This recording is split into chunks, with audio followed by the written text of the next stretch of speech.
ആ നിലപാട് സത്യം പറഞ്ഞു കഴിഞ്ഞാൽ കേരളത്തിലെ മുഴുവൻ കോൺഗ്രസ്സുകാരുടെയും ആത്മാഭിമാനത്തെ വീണ്ടെടുക്കുന്ന രീതിയിലുള്ള ഒരു തീരുമാനമായിരുന്നു. വി.ഡി. സതീശൻ ഇന്നലത്തെ ഒറ്റ ഒരു തീരുമാനം കൊണ്ട് കോൺഗ്രസ്സുകാർക്കിടയിൽ ഹീറോ അല്ല സൂപ്പർ ഹീറോ ആയി മാറി എന്ന് വേണം നമ്മൾ കാണാനായിട്ട്. ഈ കോൺഗ്രസിനകത്ത് ആളില്ലാ പാർട്ടികളായിട്ട് നിൽക്കുന്ന പല ഘടകകക്ഷികൾക്കുള്ള ഒരു മുന്നറിയിപ്പ് കൂടിയാണ് വി.ഡി. സതീശൻ ഇന്നലെ നൽകിയിരിക്കുന്നത്. തൃണമൂൽ കോൺഗ്രസിന്റെ സ്ഥാനാർത്ഥിയായിട്ട് നോമിനേഷൻ കൊടുക്കാനാണ് പറഞ്ഞിരിക്കുന്നത്. അങ്ങനെയുള്ളൊരു രാഷ്ട്രീയ ആത്മഹത്യക്കൊന്നും അൻവർ നിന്നു കൊടുക്കത്തില്ല. അൻവറിനെ സംബന്ധിച്ചിട്ട് അൻവർ കീഴടങ്ങി കഴിഞ്ഞു. നമസ്കാരം, വൈറ്റ് സ്വാൻ ടോക്സിലേക്ക് ഏവർക്കും സ്വാഗതം. നമസ്കാരം. കോൺഗ്രസിനെ പ്രതിരോധത്തിലാക്കാൻ ശ്രമിക്കുകയായിരുന്നു നിലമ്പൂരിലെ അൻവർ. പക്ഷെ എന്നാൽ കോൺഗ്രസ് നല്ല നട്ടലുള്ള തീരുമാനം എടുത്തു. അതിന് നമ്മൾ ഏറ്റവും കൂടുതൽ അതിന്റെ ക്രെഡിറ്റ് വി.ഡി. സതീശനാണ്. വി.ഡി. സതീശനാണ് ഇത്രയും വ്യക്തമായ കൃത്യമായ ഒരു തീരുമാനം എടുത്തത്. അങ്ങേക്ക് എന്ത് തോന്നുന്നു? വി.ഡി. സതീശൻ ഈ ഒരു തീരുമാനത്തിലൂടെ, അതായത് പി.വി. അൻവറിന് ഇന്നലെ കൊടുത്ത മറുപടി, ആ കൊടുത്ത മറുപടി എന്ന് പറഞ്ഞു കഴിഞ്ഞാൽ വേണമെങ്കിൽ പിന്തുണച്ചാൽ മതി, ഞങ്ങൾക്ക് നിർബന്ധമില്ല എന്ന രീതിയിലുള്ള അദ്ദേഹം എടുത്ത ഒരു നിലപാട്, ആ നിലപാട് സത്യം പറഞ്ഞു കഴിഞ്ഞാൽ കേരളത്തിലെ മുഴുവൻ കോൺഗ്രസ്സുകാരുടെയും ആത്മാഭിമാനത്തെ വീണ്ടെടുക്കുന്ന രീതിയിലുള്ള ഒരു തീരുമാനമായിരുന്നു. ഇവിടെ സംഭവിച്ചുകൊണ്ടിരിക്കുന്നത് എന്താണെന്ന് വെച്ച് കഴിഞ്ഞാൽ പല ഈ ചെറിയ ഈർക്കിളി പാർട്ടികളും ഇങ്ങനെ പത്തി വളർത്താൻ തുടങ്ങിക്കഴിഞ്ഞാൽ ഈ UDF സംവിധാനത്തിന് മുമ്പോട്ട് പോകാനായിട്ട് സാധിക്കത്തില്ല. വി.ഡി. സതീശൻ ഇന്നലത്തെ ഒറ്റ ഒരു തീരുമാനം കൊണ്ട് കോൺഗ്രസ്സുകാർക്കിടയിൽ ഹീറോ അല്ല സൂപ്പർ ഹീറോ ആയി മാറി എന്ന് വേണം നമ്മൾ കാണാനായിട്ട്. ഇന്ന് രാവിലെ പി.വി. അൻവർ നടത്തിയ പത്രസമ്മേളനം, ഈ പത്രസമ്മേളനം സത്യത്തിൽ നമുക്കെല്ലാവർക്കും അദ്ദേഹത്തോടൊരു സഹതാപം തോന്നുന്ന അവസ്ഥയായിരുന്നു. ചട്ടമ്പി ആയിരുന്ന ഒരാൾ വെറും ഡയമണ്ട് ചട്ടമ്പിയായി മാറുന്ന ഒരു അവസ്ഥയിലേക്ക് എത്തി എന്ന് വേണം നമ്മൾ കരുതാനായിട്ട്. ഇനി എൻ്റെ പ്രതീക്ഷ കെ.സി. വേണുഗോപാലിൽ മാത്രമാണ് എന്ന രീതിയിലേക്ക് പി.വി. അൻവർ എത്തിക്കഴിഞ്ഞു. ഇന്നലെ അദ്ദേഹം പി.കെ. കുഞ്ഞാലിക്കുട്ടി സാഹിബിനെയൊക്കെ പോയി കണ്ടിരുന്നു, UDFിന്റെ മറ്റു പല ഘടകകക്ഷികളെയും കണ്ടിരുന്നു. പക്ഷേ ഇവരെല്ലാവരും കൈയൊഴിഞ്ഞ ഒരവസ്ഥയാണ്. കാരണം അദ്ദേഹത്തിന്റെ വായിലെ നാക്ക് തന്നെയാണ്. കഴിഞ്ഞ ദിവസങ്ങളിലെ ചർച്ചകളിലൊക്കെ നമ്മൾ പറഞ്ഞ പോലെ തന്നെ താൻ എന്തോ ഒരു വലിയ സംഭവമാണ് എന്ന് സ്വയം അൻവർ വിചാരിച്ചിരുന്നു. പക്ഷേ അൻവറിനെ കോൺഗ്രസ് വിലയിരുത്തിയതും UDF വിലയിരുത്തിയതും അദ്ദേഹത്തിന് കൊടുത്തിരുന്ന ഒരു മാർക്കും എത്രയാണെന്ന് മനസ്സിലാക്കാനായിട്ട് പി.വി. അൻവർ വൈകിപ്പോയി എന്ന് കരുതി അൻവർ. പക്ഷേ അല്ല, ഭീഷണി കൊണ്ടൊക്കെ ഒന്നും നേടാനും വേണ്ടി പറ്റത്തില്ല. കാരണം പ്രത്യേകിച്ച് കോൺഗ്രസിന്റെ ഇപ്പോഴത്തെ നേതൃത്വം എന്ന് പറഞ്ഞു കഴിഞ്ഞാൽ വളരെ ശക്തമായിട്ടുള്ള നേതൃത്വമാണ്. ഓരോ പാർട്ടിയുടെയും അവരുടെ ജനപിന്തുണയും സാധ്യതകളും ഒക്കെ കൃത്യമായി ഇവർ വിലയിരുത്തുന്ന ഒരു നേതൃത്വമാണ് കേരളത്തിലെ കോൺഗ്രസിനകത്തുള്ളത്. അതുകൊണ്ട് ഈ കോൺഗ്രസിനകത്ത് ആളില്ലാ പാർട്ടികളായിട്ട് നിൽക്കുന്ന പല ഘടകകക്ഷികൾക്കുള്ള ഒരു മുന്നറിയിപ്പ് കൂടിയാണ് വി.ഡി. സതീശൻ ഇന്നലെ നൽകിയിരിക്കുന്നത്. അത് നമ്മൾ പ്രത്യേകം എടുത്തു പറയേണ്ട കാര്യമാണ്. ഇന്ന് പി.വി. അൻവറിന്റെ പത്രസമ്മേളനത്തിൽ രണ്ട് പാർട്ടികളെ എടുത്തു പറഞ്ഞിട്ടുണ്ട്. ഒന്ന് കേരള പ്രവാസി അസോസിയേഷൻ, പിന്നെ മറ്റൊന്ന് ഫോർവേഡ് ബ്ലോക്ക്. ഈ രണ്ട് പാർട്ടികളെ കുറിച്ച് നമുക്ക് എല്ലാവർക്കും അറിയാവുന്നതാണ്. കാരണം ഓട്ടോറിക്ഷയിൽ കയറ്റാൻ പോലും ആളില്ലാത്ത ആളുകളാണ് ഇതിനകത്തുള്ളത്. അപ്പോൾ പി.വി. അൻവറിനെ സംബന്ധിച്ച് പറയുകയാണെങ്കിൽ ഇതൊന്നും പി.വി. അൻവറിന് UDFിന്റെ ഒരു ഘടകകക്ഷികളെ പേരെടുത്ത് പറഞ്ഞ് വിമർശിക്കേണ്ട ആവശ്യമൊന്നുമില്ല. അതോടൊപ്പം തന്നെ വി.ഡി. സതീശനെ കോർണർ ചെയ്തുകൊണ്ട് സംസാരിക്കേണ്ട കാര്യവുമില്ല. അദ്ദേഹം കോൺഗ്രസിന്റെ നേതൃത്വം കൊടുക്കുന്ന UDFിന്റെ ചെയർമാനാണ്. അപ്പോൾ അദ്ദേഹം കോൺഗ്രസ് പാർട്ടിയുടെ നേതാവാണ്, പ്രതിപക്ഷ നേതാവാണ്. അപ്പൊ അദ്ദേഹത്തെ സംബന്ധിച്ചിട്ട് കേരളത്തിലെ കോൺഗ്രസ് രാഷ്ട്രീയത്തിൽ അദ്ദേഹം കഴിഞ്ഞിട്ട് മറ്റൊരാളുള്ളൂ. പിന്നെ KPCC പ്രസിഡന്റാണ്, പിന്നെ UDFിന്റെ കൺവീനറാണ്. ഇവരൊക്കെ എന്ത് ചെയ്യണം എന്ന് പി.വി. അൻവർമാർ തീരുമാനിക്കാൻ തുടങ്ങിക്കഴിഞ്ഞാൽ നാളെ UDFിന്റെ അവസ്ഥ എന്താവും? എന്തോ ഒരു വലിയ ശക്തിയാണ് താൻ എന്ന് വിചാരിച്ചു കഴിഞ്ഞാൽ ഇവരൊന്നും ഒരു ശക്തിയേ അല്ലെന്ന്. കേരളത്തിൽ കോൺഗ്രസ് നേതൃത്വം നൽകുന്ന UDFിലോ മാർക്സിസ്റ്റ് പാർട്ടി നേതൃത്വം കൊടുക്കുന്ന LDFിലോ അംഗമായാൽ മാത്രമേ ഇവർക്കൊക്കെ ശക്തിയുള്ളൂ. അതല്ലെങ്കിൽ കടലിൽ നിന്ന് ബക്കറ്റിൽ കോരിയെടുത്ത വെള്ളത്തിന്റെ അവസ്ഥയിലെത്തും. UDF അനുകൂലമല്ലെങ്കിൽ ഒരു പക്ഷേ അൻവർ സ്വതന്ത്രനായിട്ട് തൃണമൂലിൽ മത്സരിക്കാൻ സാധ്യതയുണ്ടെന്നാണ് പറയുന്നത്. തൃണമൂൽ കോൺഗ്രസിന്റെ ദേശീയ നേതൃത്വത്തിൽ നമുക്കറിയാൻ സാധിക്കുന്നത് എന്താണെന്ന് ചോദിച്ചു കഴിഞ്ഞാൽ പി.വി. അൻവറിനോട് മത്സരിക്കാൻ തന്നെ ദേശീയ നേതൃത്വം ആവശ്യപ്പെട്ടിട്ടുണ്ട്. അതായത് മമതാ ബാനർജി തന്നെ അഭിഷേക് ബാനർജി വഴിയായിട്ട് നിർദ്ദേശം നൽകിയിട്ടുണ്ട് അൻവറിനോട് മത്സരിക്കാൻ വേണ്ടിയിട്ട്. പക്ഷേ അതിന് തയ്യാറാവാത്തത് അൻവറാണ്. കാരണം അൻവറിന് നിലവിലെ കേരളത്തിലെ രാഷ്ട്രീയ സാഹചര്യങ്ങൾ അറിയാം. മെഹുവ മൈത്ര, അതോടൊപ്പം തന്നെ ഡെറിക് ഒബ്രിയൻ ഉൾപ്പെടെയുള്ള നേതാക്കന്മാർ പ്രചരണത്തിന് നേതൃത്വം വഹിക്കാനായിട്ട് കേരളത്തിൽ എത്തും എന്നൊക്കെ നമുക്ക് അറിയാൻ സാധിക്കുന്നുണ്ട്. നേരിട്ട് നമുക്ക് അഭിഷേക് ബാനർജിയുടെ ഓഫീസ് നോക്കിയിട്ട് നമുക്ക് ബന്ധപ്പെടാൻ സാധിക്കുന്നുണ്ട്. പക്ഷെ അപ്പോഴും നമ്മൾ മനസ്സിലാക്കേണ്ട കാര്യം എന്താണെന്ന് വെച്ച് കഴിഞ്ഞാൽ തൃണമൂൽ കോൺഗ്രസിന്റെ ഇപ്പം മമതാ ബാനർജി തന്നെ നിലമ്പൂര് പ്രചരണത്തിൽ വന്നാലും അൻവർ നേടാൻ പോകുന്ന വോട്ട് എന്ന് പറഞ്ഞു കഴിഞ്ഞാൽ മാക്സിമം 5000 വോട്ടുകളായിരിക്കും. അതിനപ്പുറത്തേക്കൊരു വോട്ട് നേടാനായിട്ട് പി.വി. അൻവറിന് സാധിക്കില്ല എന്നുള്ള കൃത്യമായ ധാരണ കോൺഗ്രസ് നേതൃത്വത്തിനുണ്ട്. അതുകൊണ്ടാണ് SDPIയുടെയും നിലപാടുകൾ എന്തായിരിക്കും എന്ന് അറിയേണ്ടതുണ്ട്. വെൽഫെയർ പാർട്ടി, ഇങ്ങനെയുള്ള പാർട്ടികളുടെയൊക്കെ നിലപാട് എന്തായിരിക്കും എന്നുകൂടി നമ്മൾ അറിയേണ്ടതുണ്ട്. അപ്പോൾ ഇങ്ങനെയുള്ള പാർട്ടികളുടെയൊക്കെ വോട്ട് പി.വി. അൻവറിന് ലഭിക്കും എന്നൊരു കാൽക്കുലേഷൻ അൻവറിനുണ്ട്. പക്ഷെ അടിസ്ഥാനപരമായിട്ട് SDPI ആയിക്കൊള്ളട്ടെ, ഈ പറഞ്ഞ വെൽഫെയർ പാർട്ടി ആയിക്കോട്ടെ, ഇവർക്കൊക്കെ പിണറായി വിജയനോടുള്ള എതിർപ്പുണ്ട്.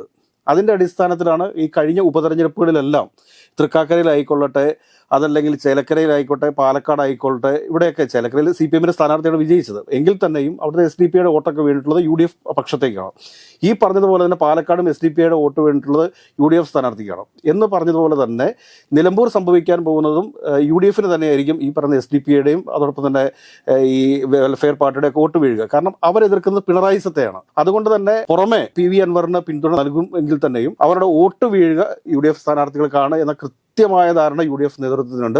അതിന്റെ അടിസ്ഥാനത്തിൽ തന്നെയാണ് VD സതീശൻ ഇത്ര ശക്തമായിട്ട് തന്നെ ആ നിലപാടിൽ ഉറച്ചു നിന്നതും PV അൻവറിന്റെ കാല് പിടിക്കാൻ പോകുന്നത് വരെ PV അൻവറിനെ കൊണ്ട് VD സതീശന്റെ കാല് പിടിപ്പിക്കുന്ന അവസ്ഥയിലേക്ക് എത്തി. അതുകൊണ്ട് തന്നെയാണ് ഇന്നത്തെ ദിവസം VD സതീശന്റെയാണ്. VD സതീശൻ കോൺഗ്രസിനകത്തും UDFനകത്തും സൂപ്പർ ഹീറോ ആയിട്ട് തന്നെയാണ് ഇന്ന് നിലകൊള്ളുന്നത്, പറയാണ്ടിരിക്കാൻ വയ്യ. ഇത്തരത്തിൽ ഇങ്ങനെയൊക്കെ പറയുമ്പോഴും എല്ലാ സൈഡിൽ നിന്നും കോൺഗ്രസിന് നല്ല പ്രതിരോധമുണ്ട്. അപ്പൊ നിലമ്പൂരിൽ ഒരു വിജയ സാധ്യത എങ്ങനെയായിരിക്കും? ഇത്തരത്തില് ഒരു അൻവറിന്റെ ഭാഗത്തുള്ളവർ അങ്ങനെ പാർട്ടിക്കുള്ളിൽ തന്നെ വിഭാഗീയത സൃഷ്ടിക്കാൻ മറ്റു പാർട്ടിക്കാർ ശ്രമിക്കുന്നു. DCC ജനറൽ സെക്രട്ടറിയുമായിട്ട് MT രമേശ് കൂടിക്കാഴ്ച നടത്തിയതൊക്കെ നമ്മൾ അറിഞ്ഞു. ഇങ്ങനെയുള്ള സാഹചര്യങ്ങളെല്ലാം വരുമ്പോൾ കോൺഗ്രസ് അത് ഏത് തരത്തിലായിരിക്കും പ്രതിരോധിക്കുക, അല്ലെങ്കിൽ കോൺഗ്രസിന്റെ വിജയ സാധ്യത എങ്ങനെയാവും? ഈ കോൺഗ്രസ് എന്ന് പറഞ്ഞു കഴിഞ്ഞാൽ ഒരു മഹാസമുദ്രമാണ്. അവിടെ ഇടിച്ചു നിൽക്കുന്നവർക്ക് മാത്രമേ പ്രാധാന്യം ലഭിക്കത്തുള്ളൂ. ആ ഇടിച്ചു നിൽപ്പിൽ നിന്ന് ആരെങ്കിലും ഒരാൾ പിറകോട്ട് പോയാൽ പിന്നെ അയാൾ അപ്രസക്തനായിട്ട് മാറും. അതുകൊണ്ടാണ് ഈ KPCC പ്രസിഡന്റോ അല്ലെങ്കിൽ പ്രതിപക്ഷ നേതാവോ ഏതെങ്കിലുമൊക്കെ കോൺഗ്രസ് പരിപാടിയിൽ പങ്കെടുക്കുന്ന സമയത്ത് നേതാക്കന്മാർ ഇടിച്ചിടിച്ച് നിൽക്കുന്നുണ്ടില്ലേ. ഒരു DCCക്ക് തന്നെ 40-50 സെക്രട്ടറിമാരുണ്ട്. അപ്പോൾ ഇവരെല്ലാം ആ ഫോട്ടോ ഫ്രെയിമിനകത്ത് വന്നില്ല എങ്കിൽ അവരൊക്കെ അവഗണിക്കപ്പെടും. ഇത് തന്നെയാണ് ഇപ്പോൾ വയനാട് DC ജനറൽ സെക്രട്ടറി ആയിട്ടുള്ള ഒരു ബീന ജോസഫ് അല്ലേ, അഡ്വക്കേറ്റ്, അവരുമായിട്ട് MT രമേശ് ചർച്ച നടത്തി കഴിഞ്ഞു. ബീന ജോസഫിനെയൊക്കെ സംബന്ധിച്ചിട്ട് ഇനി അവർക്ക് വേറൊരു പൊളിറ്റിക്കൽ ഓപ്ഷൻസ് ഇല്ല. അപ്പോൾ അവർ നോക്കുമ്പോൾ ഈ ക്രിസ്ത്യൻ പ്രീണന നയം കുറച്ച് ദിവസങ്ങളായിട്ട് BJP പിന്തുടരുന്ന ഒന്നാണ്. അപ്പോൾ അവിടെ ക്രിസ്ത്യൻ നാമധാരിയായിട്ടുള്ള ഒരാൾക്ക് വേണ്ടിയിട്ടുള്ള തെരച്ചിൽ തീർച്ചയായിട്ടും BJP ആരംഭിച്ചിട്ടുണ്ടാവും. അതിൻ്റെ അടിസ്ഥാനത്തിൽ കുറച്ച് റിസോഴ്സസും കുറച്ച് പ്രശസ്തിയും കുറച്ച് വാർത്തയും ഒക്കെ ആഗ്രഹിക്കുന്ന ഒരാൾ അവിടെ BJPയുടെ സ്ഥാനാർത്ഥിയായിട്ട്, പക്ഷെ അവിടെ സീറ്റ് നൽകിയിരിക്കുന്നത് BDSനാണ്. അപ്പോൾ അഡ്വക്കേറ്റ് ബീന ജോസഫ് വരേണ്ടത് BDSന്റെ സ്ഥാനാർത്ഥിയായിട്ടാണ്. വരുന്ന നാളുകളിൽ കാത്തിരുന്ന് കാണാം എന്താണ് സംഭവിക്കുക എന്നുള്ളത്. എന്താ പറയുക, അവരുടെയൊക്കെ നിലപാടുകൾ ആളുകൾ ചോദ്യം ചെയ്യുന്നത്. കാരണം ഇന്നലെ വരെ കോൺഗ്രസ് ആയിട്ടിരുന്ന ഒരാൾ പെട്ടെന്ന് സംഘപരിവാർ പക്ഷത്തേക്ക് നീങ്ങുന്ന സമയത്തൊക്കെ ഒരുപാട് ചോദ്യങ്ങൾക്ക് അവർ ഉത്തരം പറയേണ്ടി വരും. കോൺഗ്രസ് പാർട്ടി അവരെ അവഗണിച്ചു എന്നൊക്കെ പറഞ്ഞ് മുടന്തൻ ന്യായങ്ങൾ പറയാം എങ്കിലും അവരുടെ നിലപാട്, അവരുടെ ആശയങ്ങൾ എന്തായിരുന്നു? ഒരു അധികാരത്തിന് വേണ്ടിയിട്ട് മാത്രമാണോ ഒരു സംഘടനയെ സ്നേഹിച്ചിട്ടുള്ളത്? രാജ്യത്തോട് ചേർന്ന് നിൽക്കുന്ന ഒരു സംഘടനയുടെ പേരല്ലേ കോൺഗ്രസ്. ഈ കോൺഗ്രസിന്റെ നേതാക്കന്മാരല്ലല്ലോ കോൺഗ്രസ് എന്ന് പറയുന്നത്. ഇതിനകത്തുള്ള ലക്ഷക്കണക്കിന് അല്ലെങ്കിൽ കോടിക്കണക്കിന് അണികളാണ് കോൺഗ്രസ് എന്ന് പറയുന്നത്. അതിനകത്തുനിന്ന് ചിലർ നേതാക്കന്മാരായിട്ട് വരുന്നു എന്ന് മാത്രമേ ഉള്ളൂ. അതുകൊണ്ട് കോൺഗ്രസിന്റെ അവകാശം കോൺഗ്രസിന്റെ നേതൃത്വത്തിലിരിക്കുന്നവർക്ക് മാത്രമാണെന്ന് കരുതരുത്. ഈ ഇന്ത്യ മഹാരാജ്യത്തെ ഓരോ പൗരനും അവകാശപ്പെട്ട ഒരു രാഷ്ട്രീയ പ്രസ്ഥാനമാണ്, രാഷ്ട്രീയ സംഘടനയാണ് ഇന്ത്യൻ നാഷണൽ കോൺഗ്രസ് എന്ന് പറയുന്നത്. കോൺഗ്രസിനെ പറ്റി പറയുന്നുണ്ട്, BJP പറ്റി പറയുന്നുണ്ട്, പക്ഷെ LDFനെ പറ്റി അവിടെ അങ്ങനെ പറയുന്നുണ്ടെങ്കിലും അവർക്ക് പറയാൻ ആരുമില്ല. അങ്ങനത്തെ ഒരു അവസ്ഥയാണ്. LDF അവിടെ എന്ത് നീക്കത്തിനായിരിക്കും ഇങ്ങനെ കാത്തിരിക്കുന്നത്? ഇതൊക്കെ ഇപ്പൊ ചർച്ചകളെല്ലാം നടന്നുകൊണ്ടിരിക്കുന്ന സംസ്ഥാന തലത്തിലാണ് ചർച്ചകൾ നടന്നുകൊണ്ടിരിക്കുന്നത്. ഈ സംസ്ഥാന തലത്തിൽ നടക്കുന്ന ചർച്ചകൾക്കപ്പുറത്ത് ഒരു പ്രാദേശിക ചർച്ചയുണ്ട്. ഈ പ്രാദേശികമായിട്ട് അറിയപ്പെടുന്ന ആളുകളെയൊന്നും നമ്മുടെ ദൃശ്യമാധ്യമങ്ങളൊന്നും ഇപ്പോൾ പേര് പറയത്തില്ല.